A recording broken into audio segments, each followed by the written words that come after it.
everyone. I'm Perra. I'm a PhD student working with at SUNY ESF.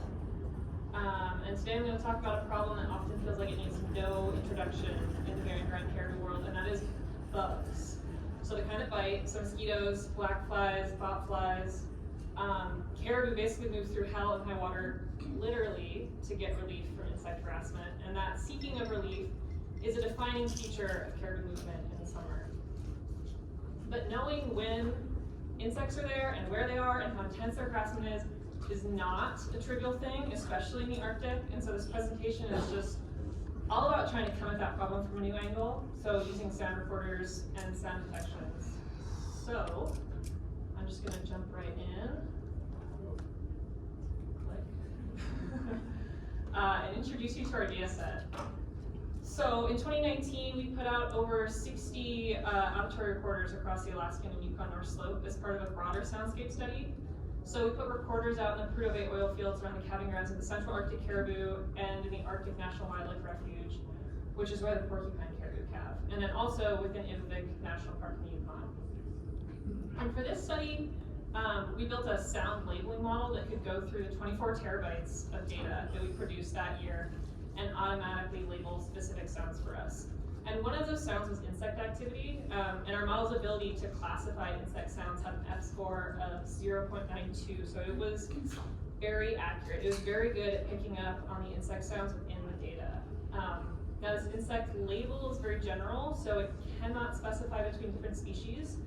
We're working on that. But we think that at the right time in the summer, these insect labels may reflect Arctic mosquito activity, since Arctic mosquitoes are some of the most abundant and audible arthropods in this habitat. So this got us pretty excited. This is like a good mosquito day, this video.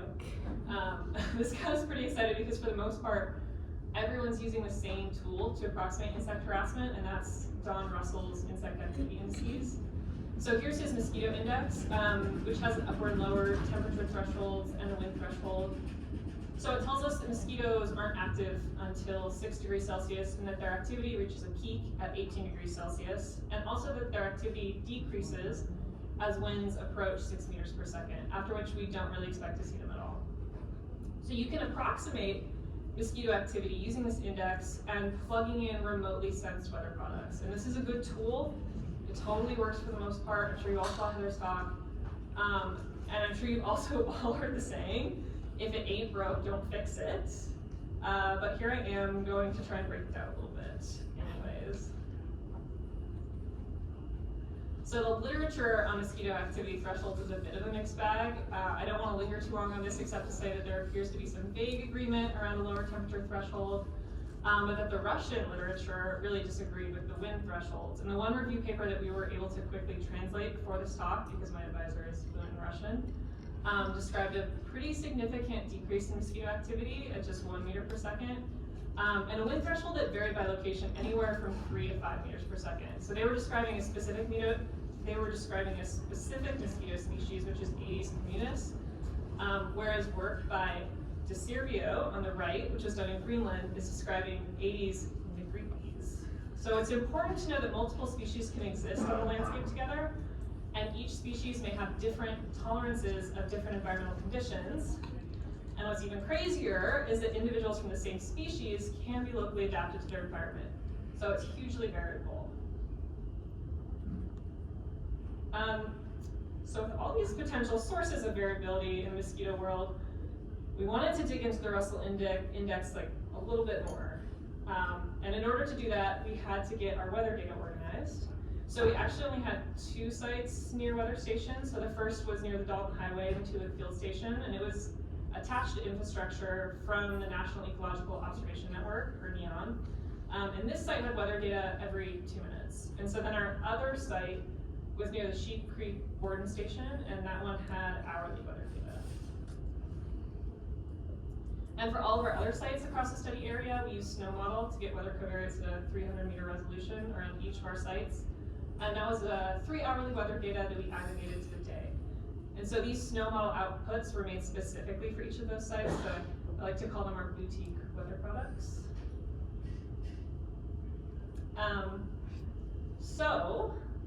now to the modeling part of this talk. What we did is we broke down the Russell index into its principal components.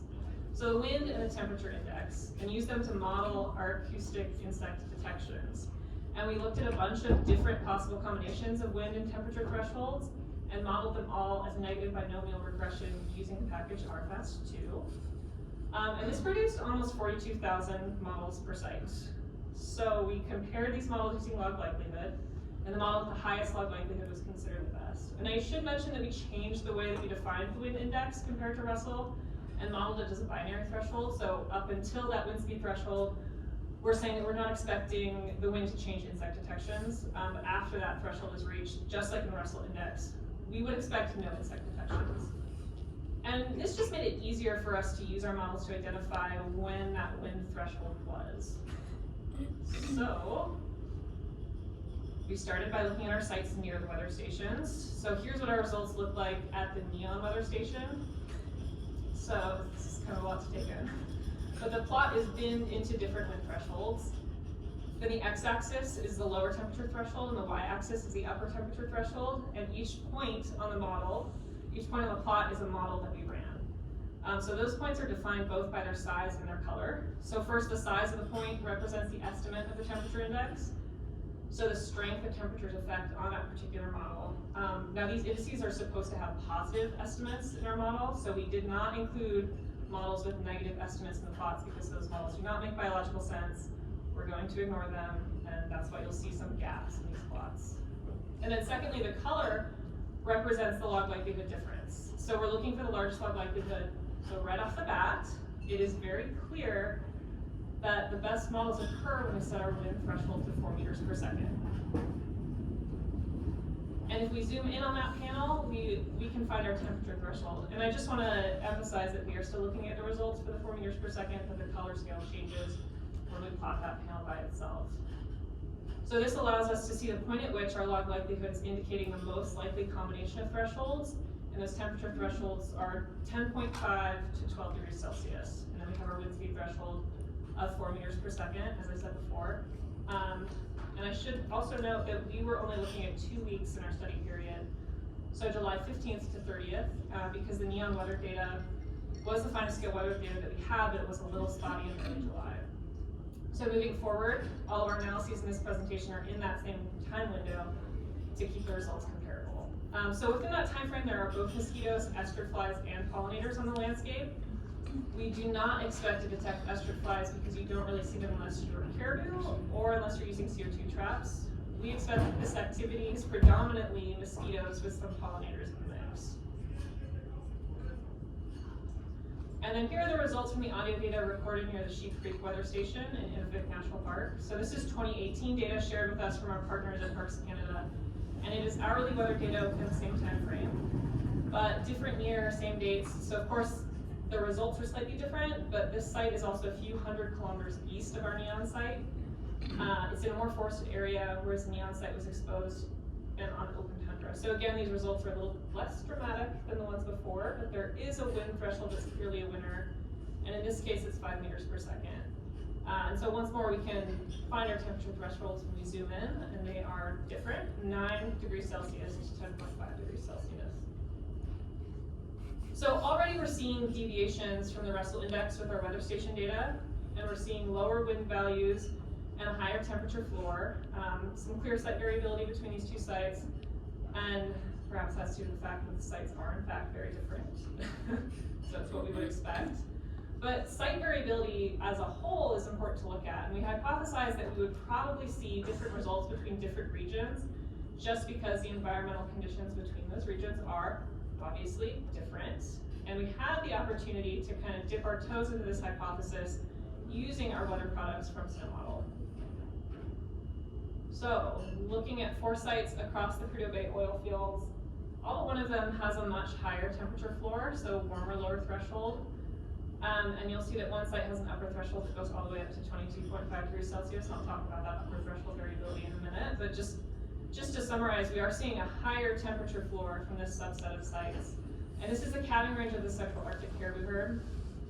And now we're going to look at the region to the east, which is into the Arctic National Wildlife Refuge. And this is a calving range of the porcupine caribou herd, which looks much different geographically. It's hillier, there's fewer bodies of water, it's much closer to the Brooks Range. So the wind thresholds are pretty similar, but we are detecting a much colder temperature floor, sometimes by several degrees compared to the central Arctic caribou calving grounds to the west. These caribou tend to book it into the Brooks Range pretty quickly after calving, and I think that mosquitoes certainly have a role to play in that movement. But just to recap, all of these thresholds are different from the Russell Index, and in some cases we're seeing these really narrow temperature ranges, perhaps because there are not always upper temperature thresholds. And so the next step in all of this research is to do some model selection to sort of tease apart which thresholds are actually the most important when we're modeling these insect detections. But of course, all of this is very preliminary. It's sort of just an introduction to a different way to explore these thresholds. And we definitely need more validation of both the insect and the weather data to move this all forward. We're working towards training our model to identify the difference between mosquitoes and oyster flies, kind of by piggybacking off of Will Hines' insect study this summer and giving him a recorder while he's trapping insects in the field. So shout out to Will, because all of us are just waiting for his research to come out. But we're also planning to use this sound labeling tool to identify insect harassment from audio loggers. And these are audio recorders that would be on the GPS collars of caribou themselves in the Northwest Territories. And this would give us some of that fine scale behavioral information. And then last but not least, we also hope to map the extent of mosquito activity across the entire landscape. So to the right here is a map of mosquito activity made by Bali et al. In 2011. This was for the 13th Arctic Ungulate Conference. So this has been on the mind of caribou biologists for over a decade, and I'm sure well before that. And I feel like now more than ever, it's possible to get this kind of information from the landscape because the landscape is surprisingly filled with audio recorders. So the map on the left shows the sound monitoring efforts between the government of the Northwest Territories and Environment Climate Change Canada, and they're conducting a number of the sound monitoring work with their First Nations partners. And this map does not even include arrays that I'm sure are present all over the Yukon. So again, the landscape is filled with audio recorders. And these recorders can help us map mosquitoes and other insects across space and time and identify critical insect relief habitat for caribou. And I am sure that any findings from that kind of effort would largely highlight areas that our Indigenous colleagues already recognize as important for caribou. And so this little map on the right is just a very coarse insect prediction map. On the North Slope it was built using integrated nested Laplace approximation, or INLA, which is a statistical modeling framework that accounts for spatial and temporal autocorrelation. And I built this map using ERA 5 data and insect detection information from 50 of the sites across the North Slope, and then some of our new insect indices that we got from our sites near weather stations. So this is just kind of a taste of what is possible as we continue to develop and improve this tool. And I think it could be very valuable. And with that, my thank you slide.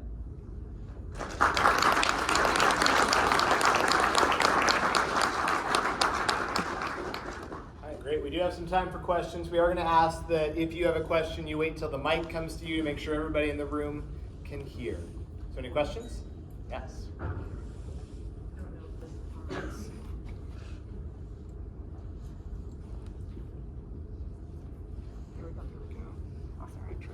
If it doesn't work, push that little mic button at the top. Thank you, Megan, for a very nice presentation, and amazing how you stayed on time. Just an observation that I'm not the expert here, but I think there can be variability in each summer as to how many mosquitoes or other biting flies actually hatch. Yeah. So I mean, a few years ago, I think we had a summer that was kind of warm and sunny, but there weren't a lot of bugs because they just never hatched. Yeah. And that might not necessarily be reflected in just looking at temperature and wind speed. Definitely. I think like the gold standard would be to use community observations to get an idea of what generally is happening on the landscape, and then use that to inform your prediction models.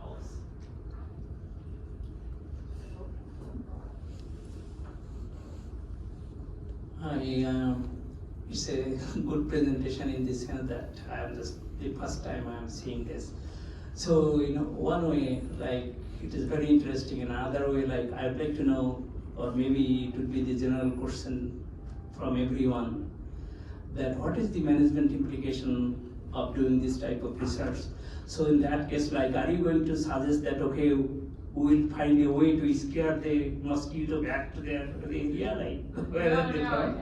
So the importance of it is kind of to figure out where insect relief habitat is. So like, where do caribou go in the landscape to get away from insects? So if you're like combining an insect prediction model with caribou movement, and you see that like, oh, our model is telling us that like there's fewer insects in this area. We see all the caribou in that area, like for a few days in July. You can kind of start to pick out like what landscape features are important not to disturb in the summer, and so that informs land management use.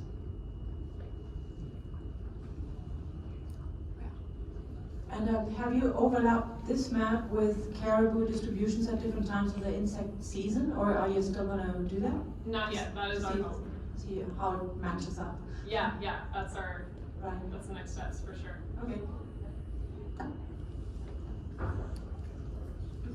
So in the future, looking at figuring out the frequency of mosquitoes and other biting insects, is your plan to like train AI to recognize audiograms, or how do you? Yeah, so we already have done that. We have a machine learning model that can recognize the broad insect sound class.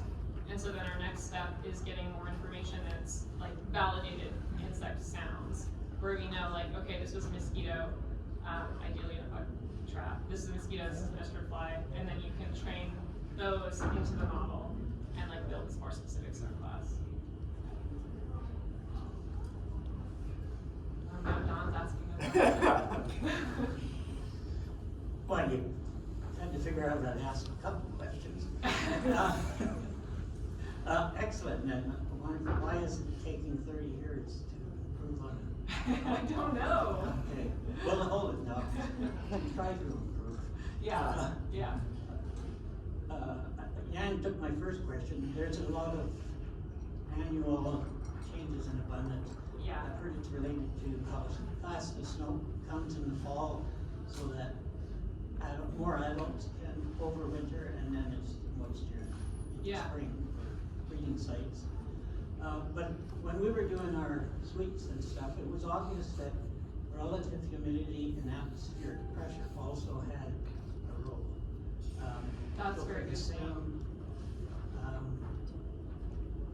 for the same wind temperature conditions, we did get a lot of variability. And I think there are other covariates in there. And the other thing is, and I'm not sure how sensitive your audio equipment works, but there has to be a certain level of activity before you're going to detect. Yeah, and I think that may be one of the leading factors for like us having a lower wind threshold is like insects are probably still there, but they may be more difficult for the recorder to detect because they're less active. So like that is certainly a factor in this whole thing, and that's why we need more on the ground validation of what's happening at the same time that we're doing this, so that we know like how far off this approximation is. So unfortunately, we're going to have to cut it off there, but thank you so much, and feel free to find Megan and continue to ask more questions later. So, show me a thing.